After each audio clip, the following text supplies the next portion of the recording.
Hello, my name is Ellis, and I want to share with you my leadership vision, cultivating excellence through an inclusive and safe environment as a potential dean of a performing arts program. My goal is not only artistic and academic excellence, but also ensuring that excellence grows from a foundation of safety, respect, and inclusion. In the performing arts, collaboration and vulnerability are essential, and it's our duty to make sure every student and faculty member feels protected in that space.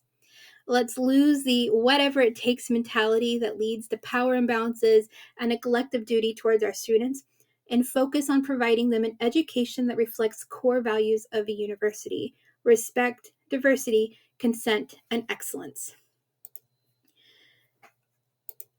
My leadership philosophy begins with accountability and student well being. We can't reach our highest potential as artists or educators unless we first create an environment where people feel secure to take creative risks. That's why safety protocols and a culture of inclusion are not just compliance checkboxes. They are core elements of student success and institutional integrity. In higher education, especially in performing arts programs that involve physical or emotional intensity, there's a very real risk of misconduct or harm due to power imbalances. Malfeasance happens when we have a safety policy but fail to enforce it. It's more than an action, it's a breakdown of accountability. And because harm in these settings is foreseeable, we have a legal and moral duty of care to prevent it. Title IX mandates that we address discrimination and harassment directly. Inaction isn't neutrality, it's negligence. Our responsibility extends beyond compliance. First, we must strictly enforce Title IX, making sure that reporting, investigation, and support processes are clear and trusted. Second, we need to set professional boundaries that prevent power misuse, protecting both faculty and students. Third, our programs must operate under the reasonable safety standard, much like how landlords ensure safe living conditions for tenants. Ultimately, a proactive duty of care means we identify risks before they cause harm, not after. My strategy focuses on building a consent-based culture within our performing arts programs. Consent and transparency are not just interpersonal values, they're institutional ones.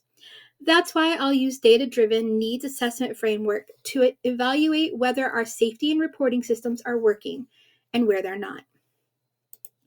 To do this effectively, we'll form a Needs Assessment Task Force, or NATF.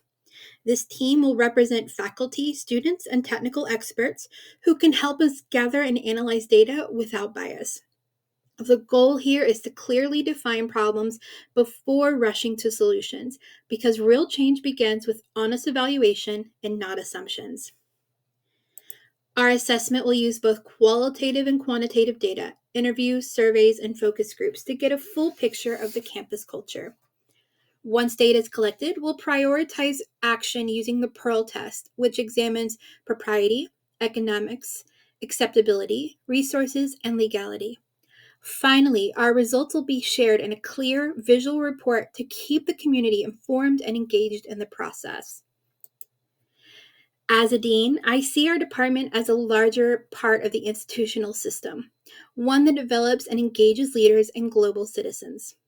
Our commitment to diversity and safety aligns directly with our college's mission to foster learning and creativity in an inclusive environment.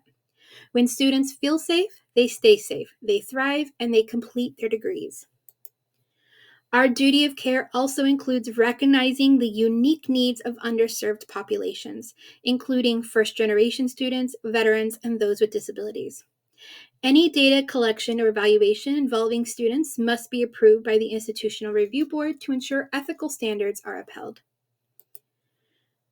The mission also aligns with Texas 60 by 30 TX Plan, a statewide initiative to ensure that at least 60% of Texans ages 25 to 34 hold a degree or credential by 2030.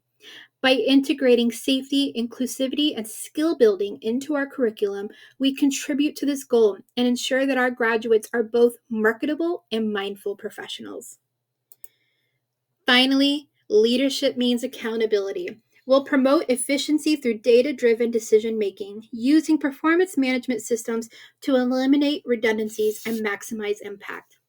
Continuous improvement is not just an administrative goal, it's a cultural one. Every policy, rehearsal, and production should reflect our shared values of safety, artistry, and responsibility.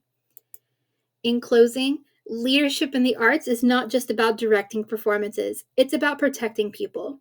By grounding our work in transparency, accountability, and empathy, we create a performing arts program that truly honors creativity and human dignity. Thank you for your time.